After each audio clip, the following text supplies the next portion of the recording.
friends, it's Christy. Welcome back to my channel and welcome to day 10 of my 2021 holiday card series. Today I'm going to be making a card using Deck the Tree from Hello Bluebird. So in the Hello Bluebird overview video that I did for the latest release, I shared the very first card that I had made with those products, which was this one here, and I had a lot of requests to recreate this card for a video since I hadn't filmed it. Today I'm going to be doing a slightly different version of it. It's going to be a totally different color palette and a different size, but still very much in keeping with that first card. So I'm going to jump right into the coloring, and for the little bunnies I'm going to use E40, E41, and E42.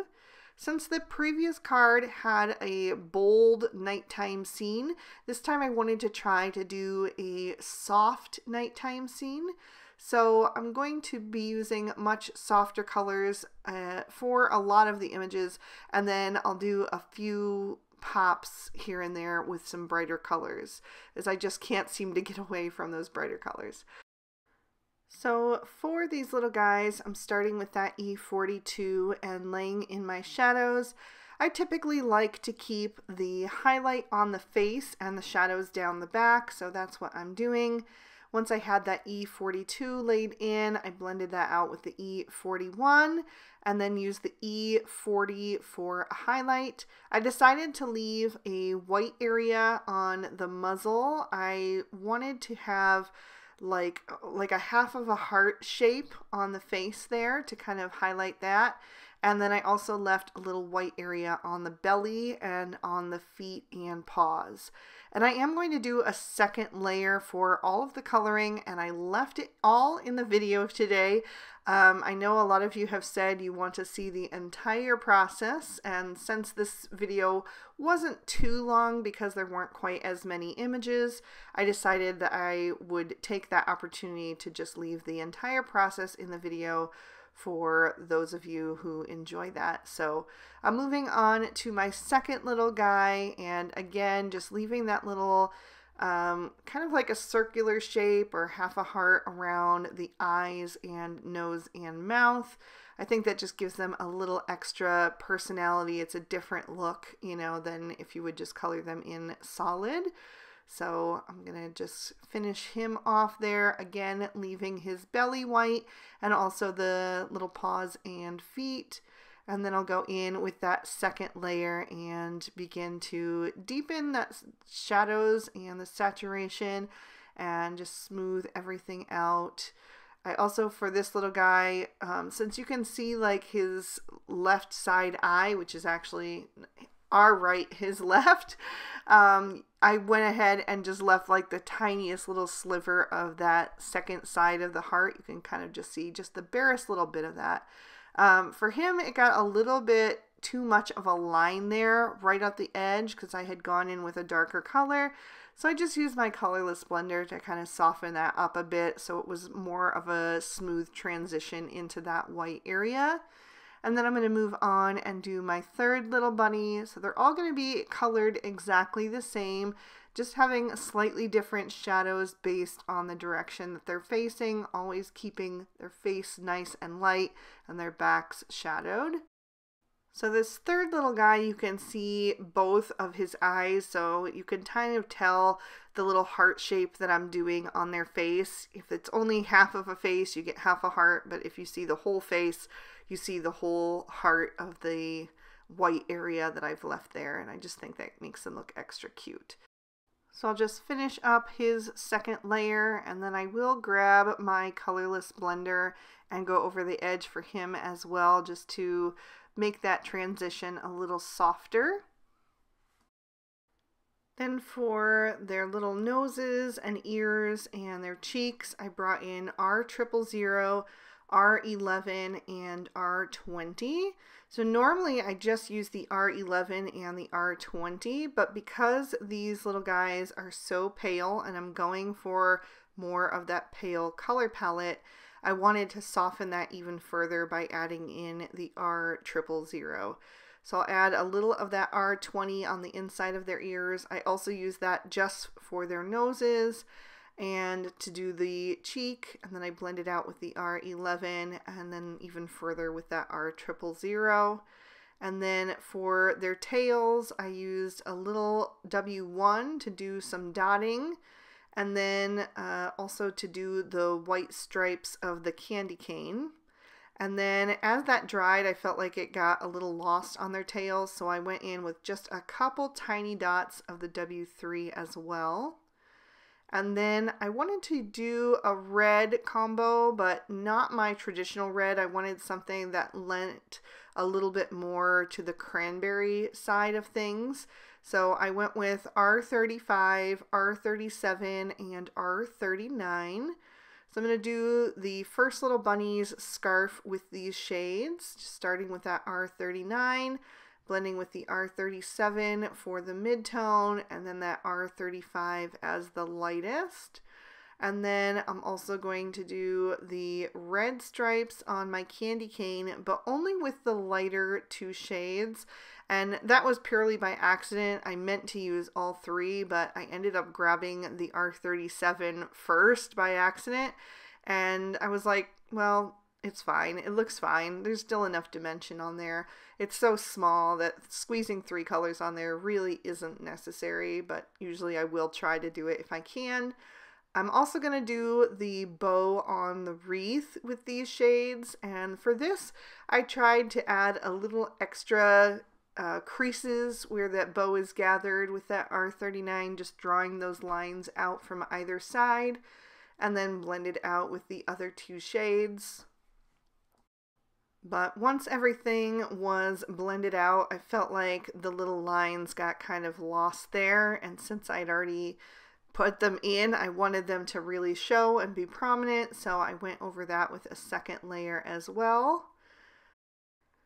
And then I'm also going to do some of the light bulbs on the strings of lights. So I wanted to do like a 3-tone color combo for these. So I'm going to do one and then skip 2 and then do 1. And then as if they are connected, I will skip 2 and do 1, skip 2 and do 1. So there's going to be a total of 4 red bulbs between the 2 strands. And I did squeeze all 3 shades onto there because I wanted there to be a lot of dimension there with the darkest darks and the lightest lights.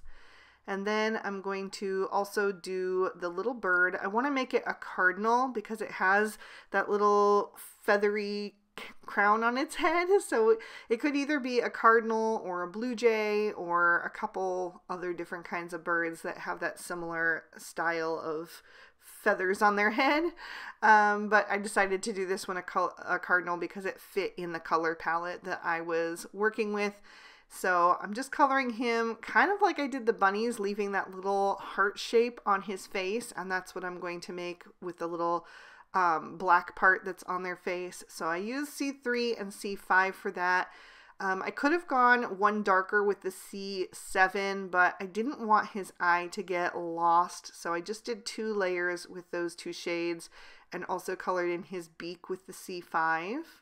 And then I wanted a pink combo, so I'm kind of going back to some of the colors I was using earlier. I grabbed the R11 and the R20 and added in the R22. And with that, I'm going to do the scarf on the little bunny that's going to be poking his head out of the tree. So I just added his shading on the left-hand side since he was turned a little bit more toward the right.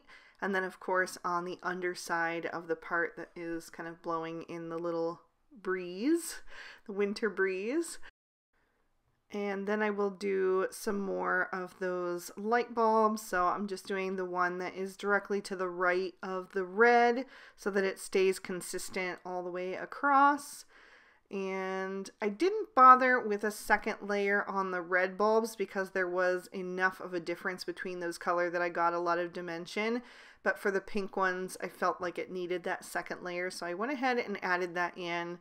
And then I'm also going to do the little gift to be pink. I just wanted, you know, since I had that color palette, I wanted something else that would be in that tone. So I thought the gift was a good item to have in that kind of salmon-y pink shade. So I just blended with the shadows down at the bottom and the highlight at the top, and I did do a second layer on that as well. So my final color is going to be a mint green, and I went with G00, G02, and G03.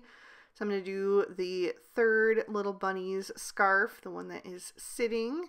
So I just did his shading on the left as well and left the highlight on the right since he's facing that way. And of course I did my second layer on there just to make everything nice and saturated. And then I'm going to do the remaining light bulbs. And just like with the pink combo, the darkest shade and the mid-tone are not that far apart. So I did feel like it needed that second layer to reach the level of depth that I like in the coloring. So I did that, and then I'm going to do the little bow on the Christmas gift with these shades. So I just shaded that the same way I did the gift with the ribbon that goes from the bottom to the top with the shadow at the bottom.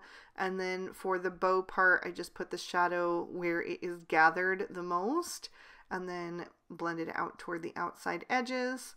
And then I will use these shades to also color in that Christmas wreath. So I'm taking that darkest shade, the G03, and adding the shadow on the inner part of that wreath, and especially putting a lot of that shadow underneath the bow because that would cast a shadow there.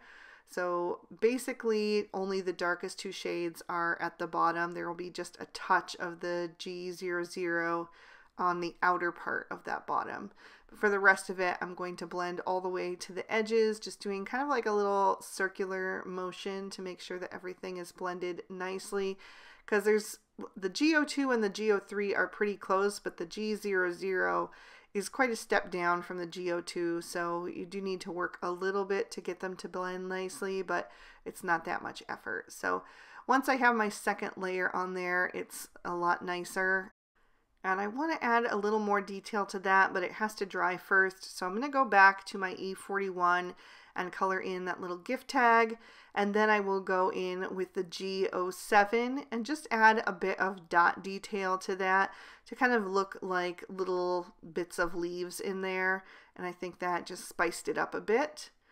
So after that, I'm going to grab my black Sakura Jelly Roll pen and go over all of the critters' eyes, just to make them nice and bright. This really brings your images to life. So that's just a step that I really love to do. And then I decided to take a white gel pen and just add a little detail to the gift wrap. So I'm going to do some diagonal lines there, and I'm sorry my hand is kind of covering it, but I really have to get right over top of it to make sure that I'm not going into any of the black lines. So then I just turned my paper and did diagonal lines the other direction to create a little plaid pattern. And then I will trim all of these images out with their matching dies. For my background, I'm going to take the high-rise tree scene and die cut that out of some Lawn Fawn craft cardstock. And then I want to add some extra dimension to that, so I'm going to sponge on some Gathered Twigs Distress Oxide Ink. And I'm going to be cutting this tree down a bit because I'm making a mini slimline card. So I'm not going to bother adding ink to the top part. I'm just going to go from like the highest tree limb down. So I'm just adding all of that color on the outside edges and kind of creating a little bit more of a rustic look. I also want to add a little bit of color to the inside of the little holes there. And then I'll set that aside and color the inside portions a little bit darker. Now actually I only needed 2 of these, but I forgot to check which 2 I needed. So I just went ahead and ink blended all 3 of them, and then I'll figure out which 2 I need to add later on. So I'm just ink blending those so that they're a little bit darker than the tree so that they will look like they are cast in shadow since they're supposed to be inside the tree. And then I cut down a couple pieces of Bristol with the Nesting Mini Slimline dies and then also the Slimline Hill and Dale. I don't have the regular one, so I just used the slimline one to get those cuts. And I was going to start with the background piece, but then I changed my mind and decided to start with the snow because I wanted to work with my ink blending tool while it didn't have too much ink on it, because I wanted just a little bit of this haze on top of the snow. So I'm using cracked pistachio first, because I want to create kind of like a minty green sky, and this would be the reflection of that night sky on the top of the snow. So I added the lighter shade first, and then I want to darken that up with a little bit of evergreen bough. And you can see I'm starting off of the paper first so that I just get a little bit at the top and it's not like too concentrated in color. Then I can set those two pieces aside and work on my background, and I'm going to go back to my cracked pistachio again. And I'm going to come in from all four sides. Technically, I didn't need to come in from the bottom because that's going to get covered up by those snow drifts, but sometimes I'm not sure which side I want to be the top and which to be the bottom yet, so I'll just go ahead and do the whole thing, and that way if I like one end better than the other, I can always just flip it around. So then I'm going to come in with that evergreen bough and darken things up. I'm not pressing too hard on there, mainly when I am right at the corners because I want those to be darkest, and then kind of lifting up with the pressure as I begin to sponge further down. But I'm still keeping that really close to the outside edge because I want to keep this soft, and I have a tendency to go dark and bold. It's just my style. So I have to be really conscious when I want to rein things in and keep them really soft. So now I'm going to go in to that white space that I left in the center and just add a touch of that cracked pistachio. So you get that green haze, but it's definitely much softer. And then I just darkened up those top corners once again. And then I wanted to add some falling snow. So I grabbed my Gansai Tambi Starry Colors, and I'm using this pearly color and tapping that all over the background with a small paintbrush so I get those little drops of snow everywhere. But they don't show up as well on these lighter backgrounds, so I wanted to add some white drops as well. So I'm using some Dr. P.H. Martin's Bleed Proof White, and I made sure to shake that up really good. And then I'm going to pick up a little of the paint that's in the lid and just tap that onto an acrylic block. I will add a little bit of water to that. I put it over to the side so I can kind of control how much water I add because I don't want it too thin or it won't be white. But I want it a little bit of a thinner consistency so that I can do this splatter detail. So I'm adding some of those white splatters as well until I feel like it's got enough going on there and has enough interest. And then I will set this panel aside to dry. Once that has dried, I'm going to take the taller of the two snow drifts and I'm going to glue that down flat to the card. So I'm going to add that on and make sure that it is flush with the bottom edges. It was very similar in color to my background, so I just picked that up and tapped it down to make sure that it was on there straight. And then I added some little bits of foam tape all over the back of my tree, which I did cut down to fit that slimline size, the mini slimline size. So I'm just peeling off the release paper from that Scotch 3M foam tape, and I even added it to the little limbs to make sure everything was really well supported. And then I'm going to make that flush with the top. And again, it was a little tricky because it blended in with my work surface. So I had to just make sure that that was on there nice and straight. And then I'm going to take the other snowdrift, and the first one that I had cut ended up actually being a little too short. You could see like the bottom edge of the tree, and I didn't want that. So I created another snowdrift that was just a little bit taller and added some foam tape to the parts that would be around the tree, and then popped that down and then added that to my Misty.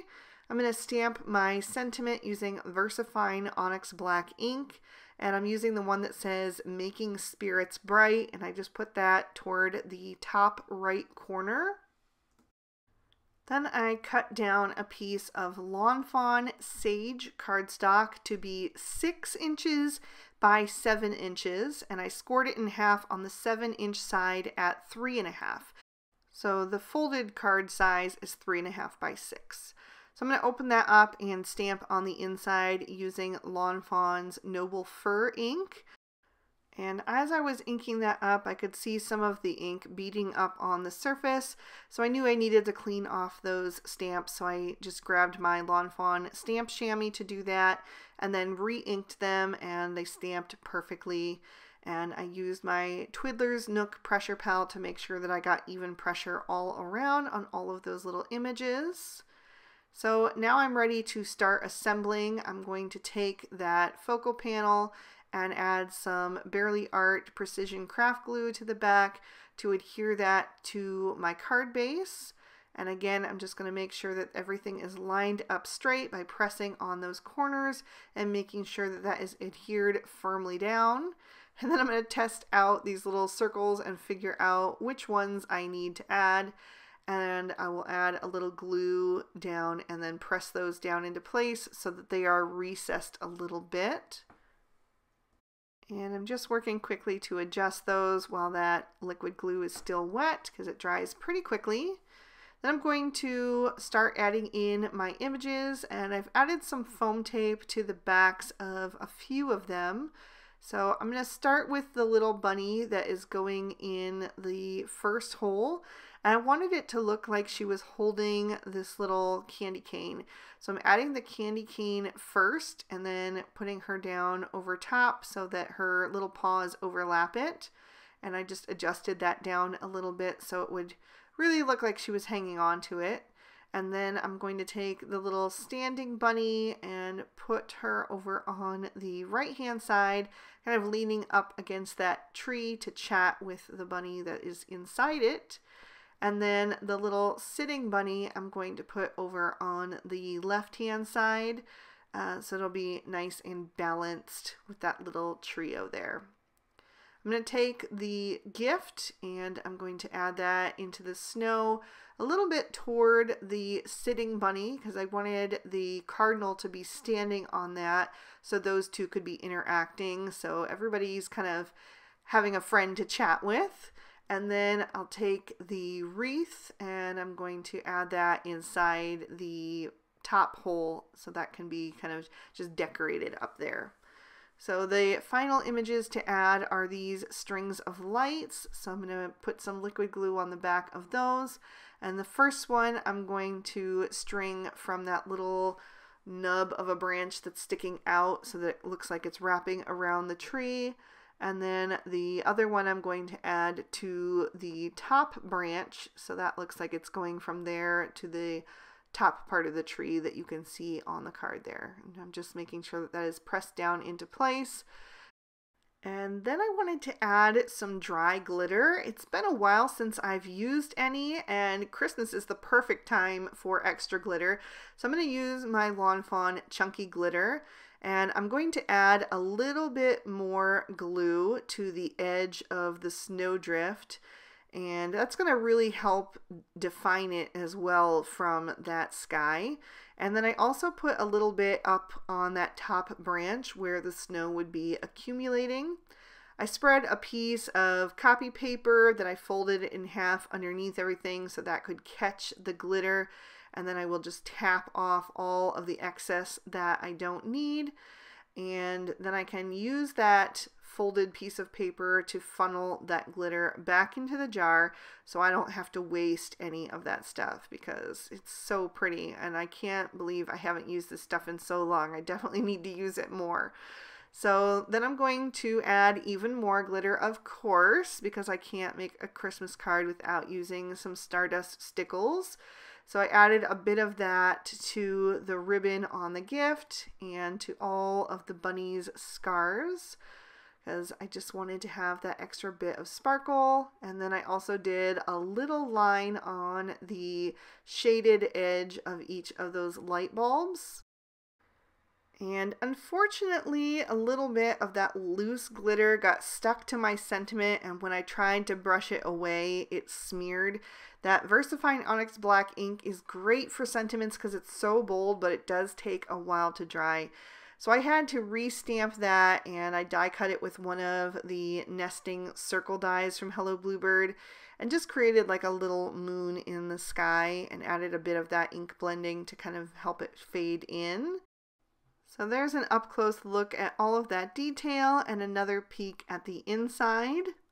I'm going to bring in the first version of this card again, and you guys can see them side by side, and let me know which one is your favorite. I don't know, I love, love, love the red squirrels, but I think the bunny version turned out really cute too.